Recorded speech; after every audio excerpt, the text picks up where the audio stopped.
Alright, we're back. This is session 27 of our Sonship Orientation, and we're going to pick right up where we left off in our last session. Alright, we're talking about how the Father has valuable wisdom and valuable instruction for you, and that you're supposed to see it as such. Now, I've actually alluded to the reason why. Because the Father is going to have to deal with Son's attitude toward learning in the first place. Alright? We've talked about that. And above all things, He, the Father, knows just how valuable and just how important this information is. Therefore, the first thing He needs to get done in His Son is to get you to view that the wisdom and the instruction and the curriculum and everything just like He does. In fact, before He ever starts giving you the information, before He ever starts providing for you to have the same decision-making skills that He Himself has, before giving you instruction in how to make decisions that will manifest God-like thinking, well before any of that happens, He wants us to perceive the value of the sonship education to a great degree, just like He does. That's why you can't just reluctantly comply with it, and why you can't just force yourself to come and listen and expect it to work. This has to be taken care of first. We're going to talk about this extensively.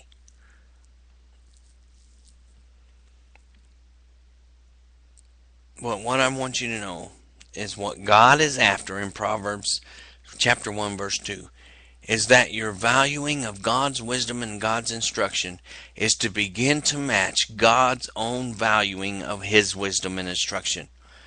Let's say it another way. What is in His heart and how important this is, how valuable it is now being written on your heart. And that is edification in its simplest form.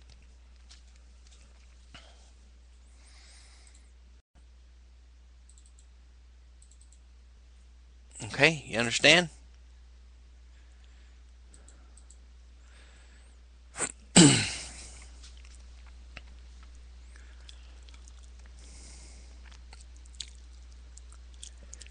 Now let's turn our attention to the first part. Let's get back to it. To know wisdom and instruction.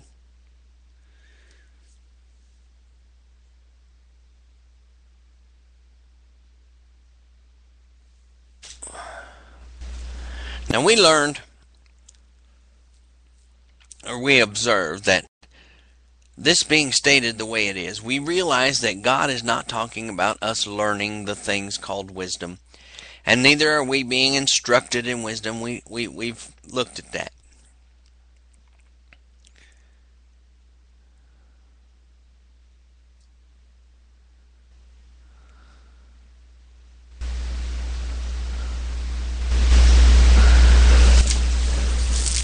And we've come up to the point where you're to understand the value of the wisdom and the value of the instruction.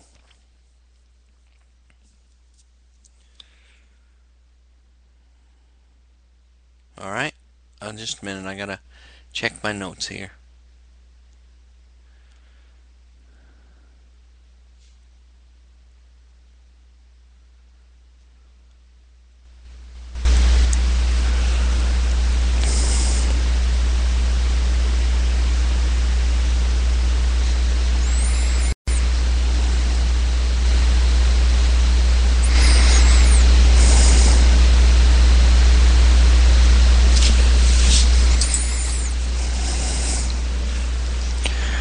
Alright, here we go.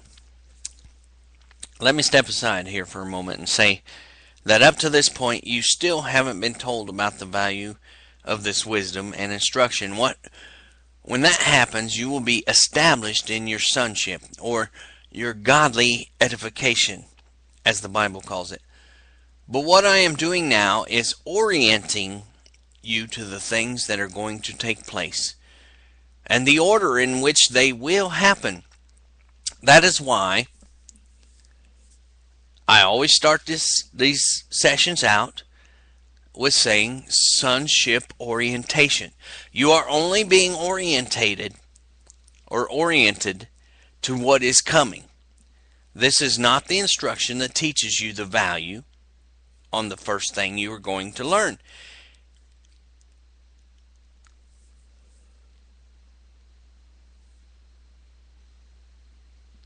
And you might want to balk at referring to this as an education, but wisdom and instruction are both educational terms. Now, you can call it whatever you like, but at the end of it all, your Father is going to put you in His own classroom and instruct you in His wisdom.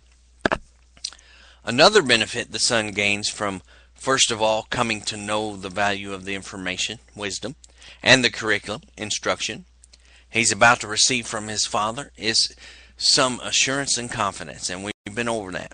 As sons, the very first thing that your Father endeavors to accomplish in your education is producing in you the awareness that He has some important and valuable information for you. It's worth more than anything else, and it is serious and eternal benefits for you. All right. He has valuable wisdom and valuable instruction, and you are to see it like that. You need to see why it matters. You need to see all the natural. You need to see that the natural thing for a father to do is for you, before he ever begins instructing you, is to make clear the value, the benefit, the importance of the information he has for you. You need to understand and appreciate why that matters and why that would be the first thing in your education as God's son. Now, I've actually alluded to the reason why, because the Father is going to have to deal with the Son's attitude toward learning in the first place. And above all things, He, the Father, knows just how valuable and just how important this information is. Therefore, the first thing He needs to get done is to get you to view it just like He does. In fact, before He ever starts giving you the information, before He ever starts providing for you to have the same decision-making skills that He Himself has, before giving you the instruction and how to make decisions that will manifest God-like thinking, well before any of that happens, He wants us to perceive the value of the sonship education to a degree just like He does. In other words, your valuing of God's wisdom and God's instruction is to begin to match God's own valuing of His wisdom and instruction. Or to say it another way, what is in His heart is now being written in your heart. And that is the edification in its simplest form.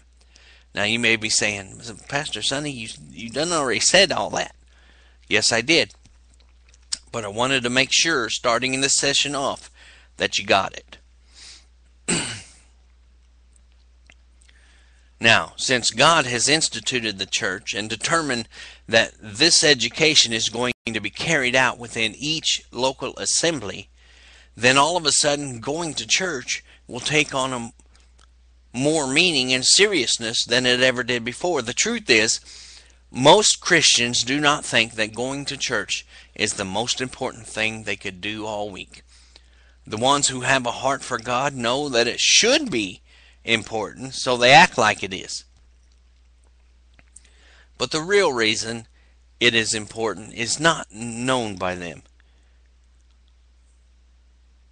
Then going to church becomes just something we do. Some may think it is American to go to church, or that going to church shows them to be Christians. For many, going to church is a chance to be entertained and at the same time salve their conscience that have done their obligation to God for the week. The truth is, when you are part of a local assembly that is doing what it's supposed to be doing, then going to church becomes something very different than ever before.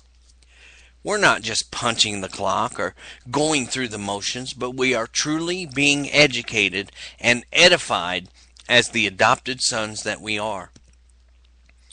And the motive for going is different because now we see that there is a value being offered that exceeds the value of anything this world can offer.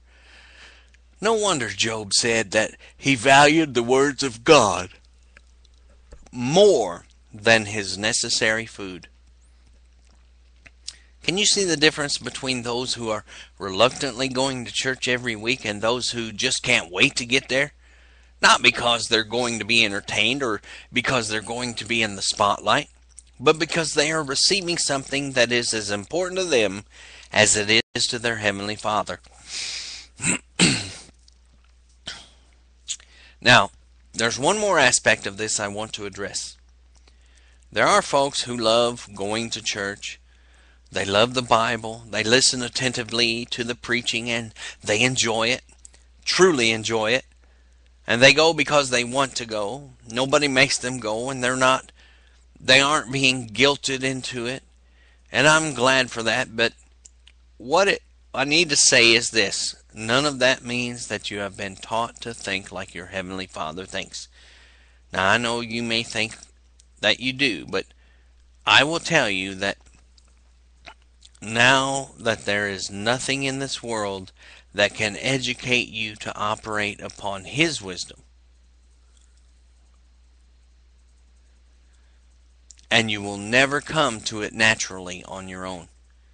And if you would like to see an example of just how far off your thinking is from His thinking, just ask yourself if you have ever, on your own, identified an educational curriculum in the Bible that perfectly suited to your education as an adopted son.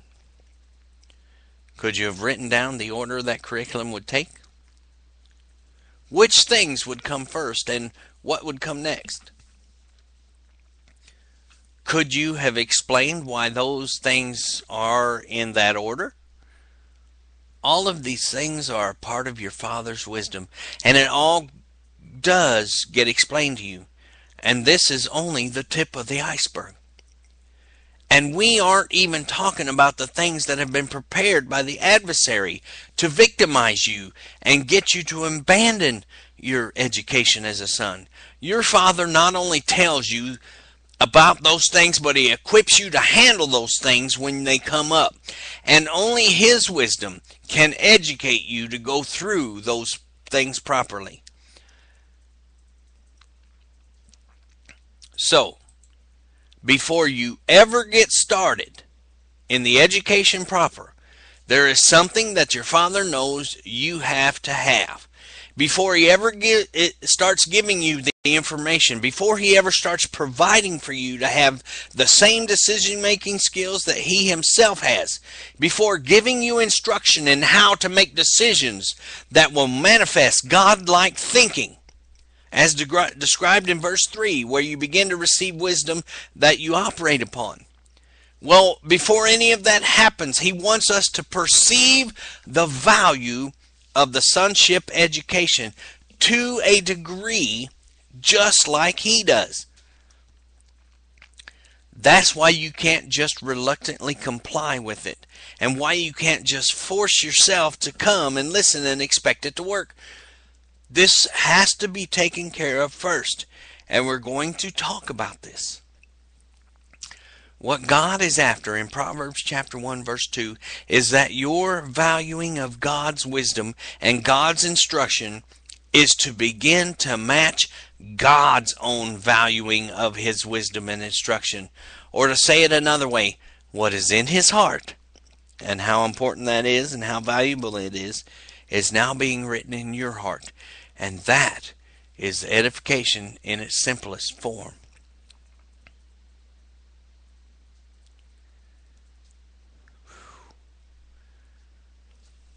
And that second part to phase 1 is fantastic. You advance from just knowing wisdom and instruction to perceiving. Now, I'm not saying not understanding. I'm not saying understanding or not perceiving the doctrines that provide understanding or anything like that at all. But to perceive it, but to perceiving the words of understanding. That's the next step in gaining the proper value and appreciation for the education you're about to get. So let's recap this real quick. First, you are to know wisdom and instruction, which means you are to know the value and importance of what He's going to give you. And then number 2, you are to know why that matters and why this isn't just time spent that you kind of have to serve out just because your Father demands it of you to be properly educated by Him. You know, time served like some kind of jail sentence, which is how most education is viewed. And there's a big difference between childhood education and adult adopted sonship education. Because here the son is supposed to start out. He's supposed to start out with a zeal and enthusiasm to receive this education, and it's supposed to be on level with the zeal and enthusiasm that the Father has to teach it. The thing that starts all that and puts all that in motion is to know wisdom and instruction. And I should say that this introduces one of the aspects of sonship prayer in this dispensation of grace. We often say that we don't know what we should be praying for. Well, this is one of those things we should be praying for. We should be talking to our Father about the education He desires to give us. Your desire to spend time with your Father over this issue is an indicator of your level of desire for the wisdom and instruction of your Father. If you view this education with reluctant compliance, then this is exactly why this part is included at the very start, to adjust your attitude, to view the curriculum as your Father views it, to be as enthusiastic about receiving it as He is to giving it. It is because our desire to study often does not match our Father's desire to teach us that this first phase of level 1 is given. One of the main objectives in first phase of level 1 of your sonship education is for the Father to produce in the Son the same attitude toward the information and the education that the Father has. It's supposed to produce in a Son an understanding and appreciation for the wisdom he's about to receive. That there's nothing else that can compare with it. That there's nothing else that's more valuable than it. That there's nothing else that's more impressive or more important than it. And there's nothing of greater worth than it. And your Father knows that in order to do that, in order to get that accomplished in this empty but exuberant newly adopted adulted son, the Father is going to have to set before the Son something that is going to deeply impact him, give him a wow factor, a jaw-dropping, impact-making issue of what the Father's business is, and some inkling of what the Son is going to be doing in this business.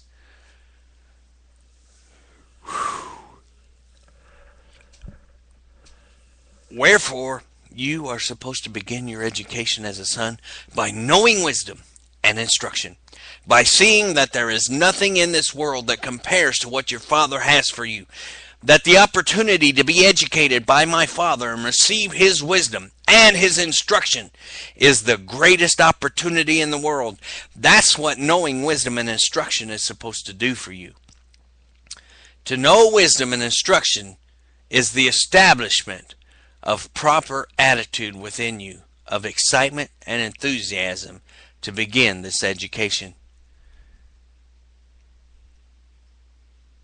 Now, as you go down through the section in Proverbs that is designed as an exhortation from a father to a son, for the son knowing wisdom and instruction, Proverbs chapter 1, verse 7 through 19, right off the bat, you are confronted with all these allurements and distractions and attractions and enticements that the son is going to encounter. Let's read through this section and get an idea of what I'm referring to.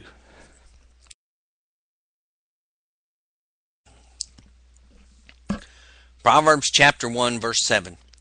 The fear of the Lord is the beginning of knowledge, but fools despise wisdom and instruction.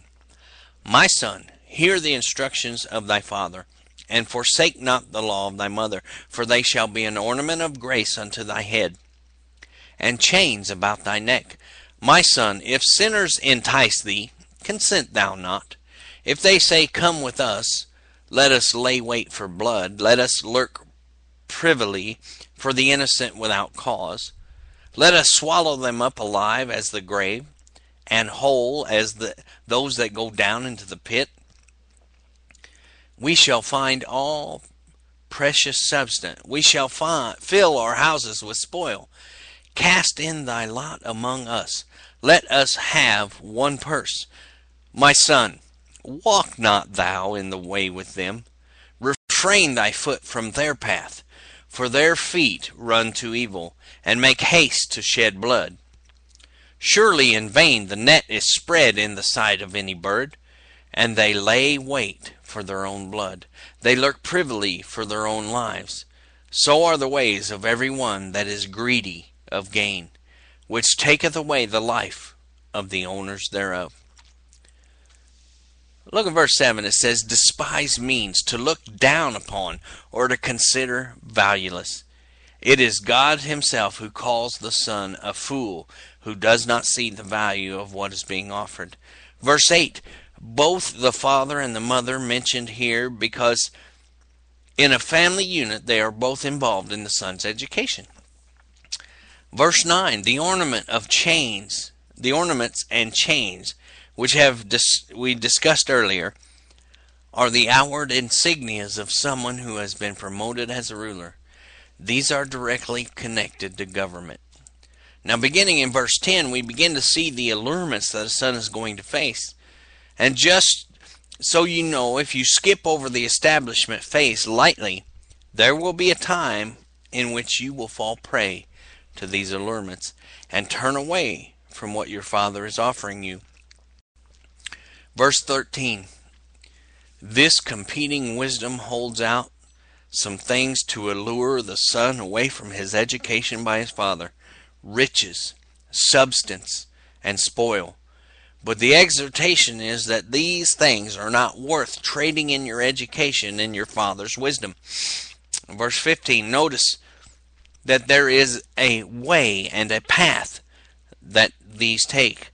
The son is exhorted not to walk in the way of them and don't step foot on their path.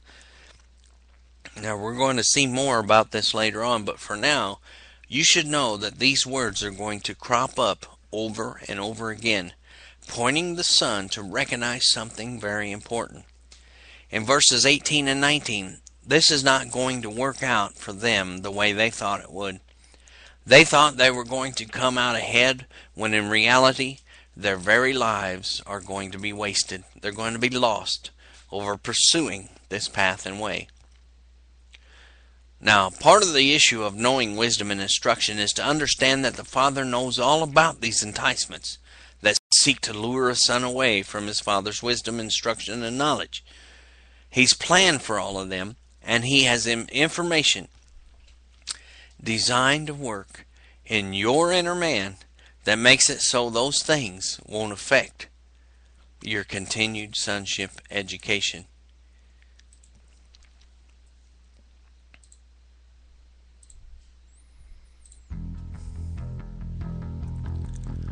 Where was I at?